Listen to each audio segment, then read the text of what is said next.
Shalom.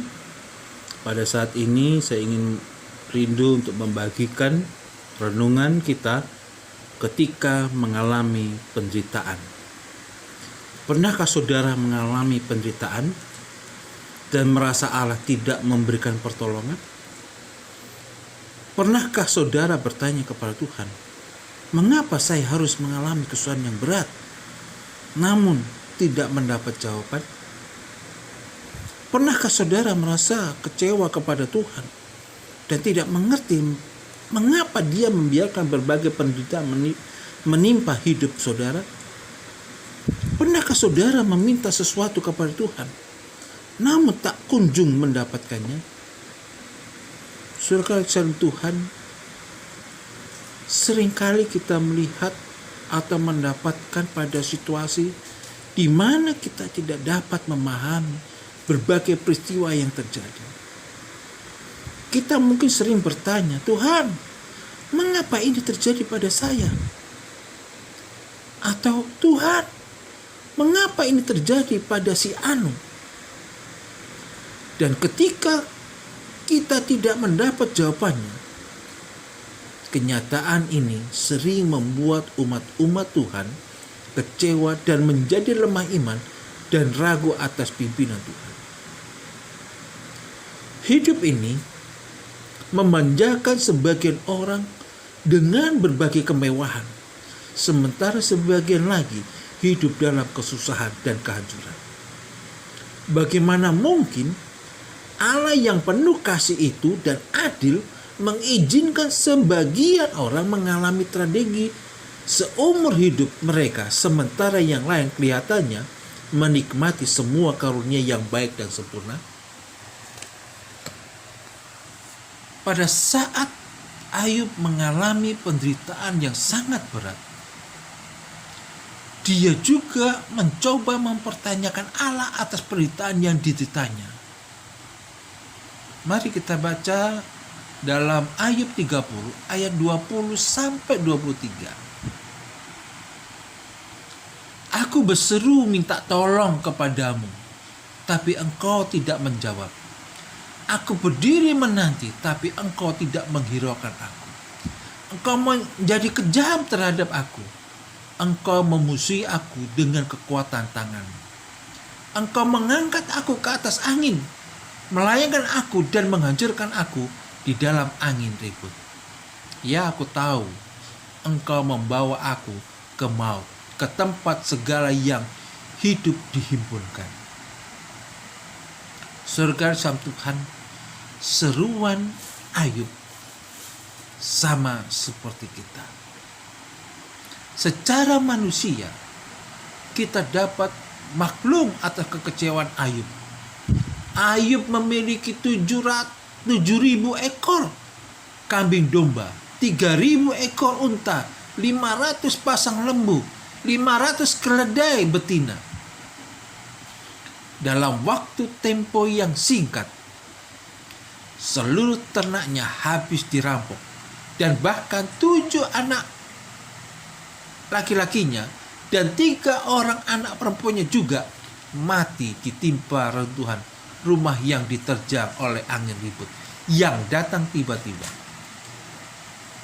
Tidak cukup sampai di situ, saudara-saudara.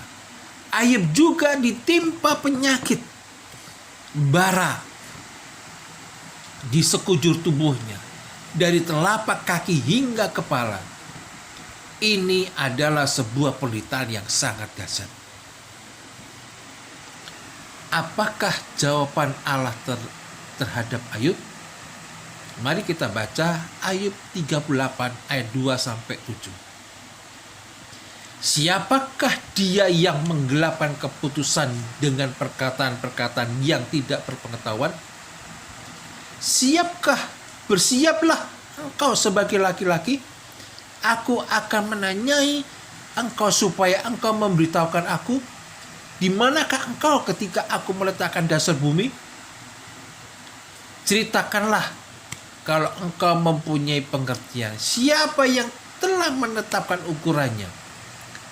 Bukankah engkau mengetahuinya? Atau siapakah yang telah merintangkan tali pengukur padanya?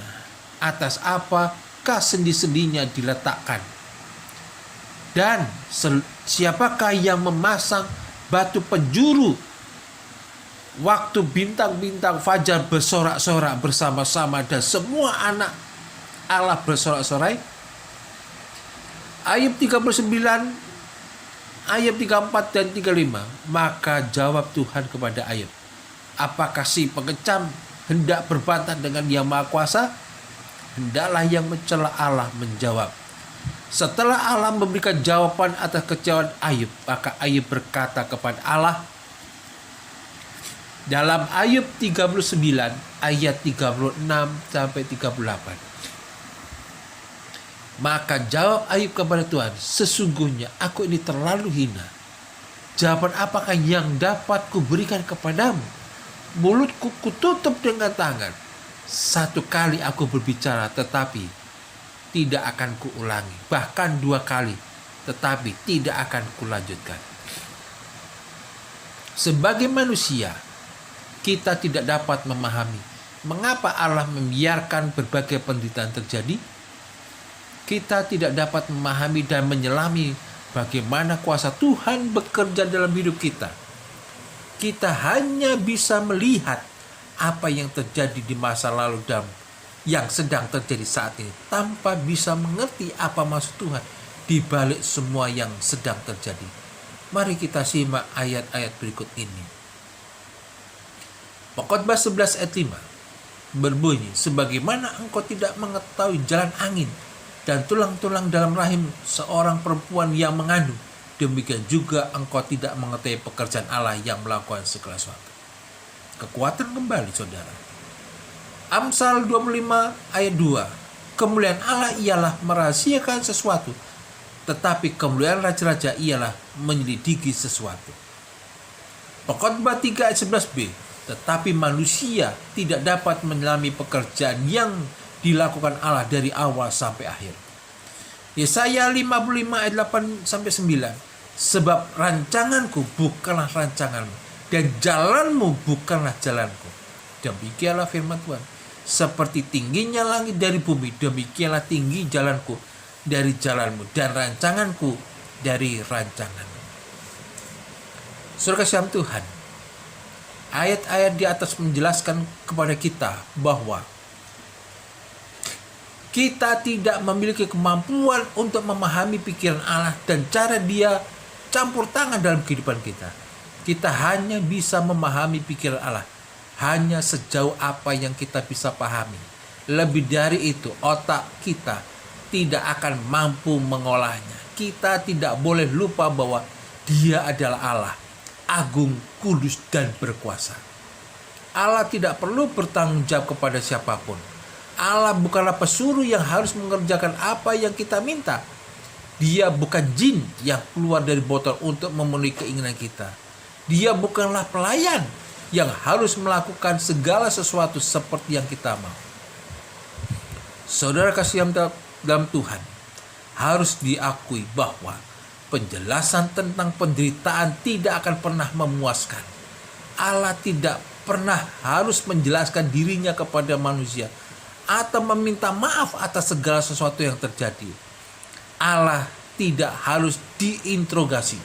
Tidak ada bagian dalam Alkitab yang menceritakan bahwa Allah berbicara kepada manusia untuk membela dirinya atau meminta persetujuan dari manusia untuk melakukan sesuatu. Dalam percakapan Allah yang panjang lebar dengan Ayub, Allah tidak pernah meminta maaf atau menjelaskan kesukaan hebat yang menimpa hambanya itu.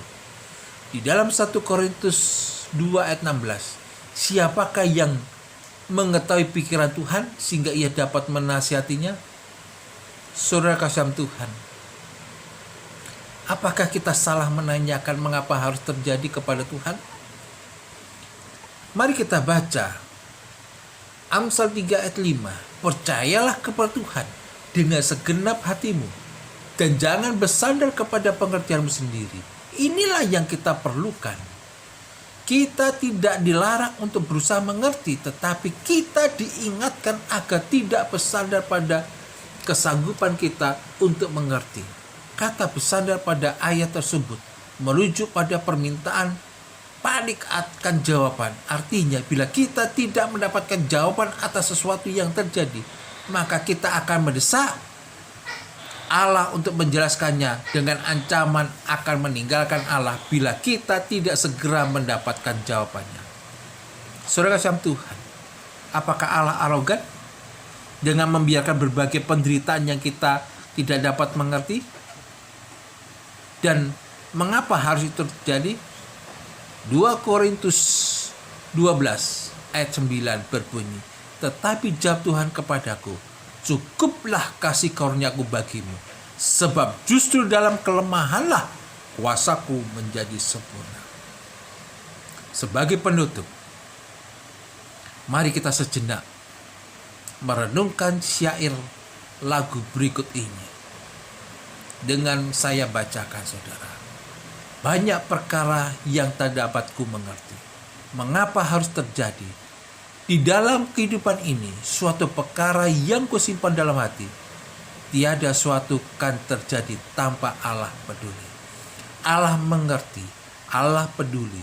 Segala persoalan yang kita hadapi, tak akan pernah dibiarkannya ku bergumul sedih, sebab Allah mengerti. Saudara-saudara kasihan Tuhan, Tuhan saat ini sedang bekerja dengan caranya yang unik. Bahkan di saat doa-doa kita rasa seperti memantulkan kembali tanpa jawaban, di saat itulah kita merasa Allah tidak peduli. Tetapi di saat kita tidak peduli dan mengapa harus terjadi, kita harus yakin bahwa Dia tidak pernah meninggalkan kita sendiri. Allah selalu memperhatikan kita meskipun Dia tidak membuang berbagai kesulitan dan sepanjang jalan kehidupan kita. Oleh sebab itu, saudara kasih Tuhan, di dalam kesulitan itu akan menimbulkan ketekunan, dan ketekunan akan menimbulkan tahan uji, dan tahan uji akan menimbulkan pengharapan.